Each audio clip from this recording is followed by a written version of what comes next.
Hello friends, in this video I'm going to share my first impressions about the OCI notepad holder product. So as you can see that when you open it, there are hard surface in both bottom and top side, and when you open it you can see there are sticky notes given here in different dimensions are there.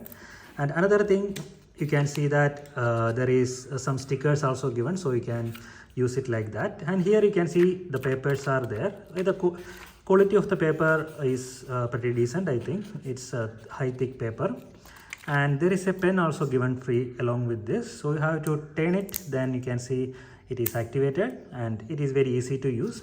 And this particular stuff, once you press it and open it, you can take out the sheets and put it back. That is also an easy thing. So let me put it back like that. So you can easily use for your day-to-day uses and all these papers, and also you can change it by opening this way. So overall, if you see, there is hard binding is given. This is the bottom side, and there is a pen holder also. You can keep your pen like that, and pretty good number of decent papers also there, which is very useful. So this is all about this product. Thank you for watching.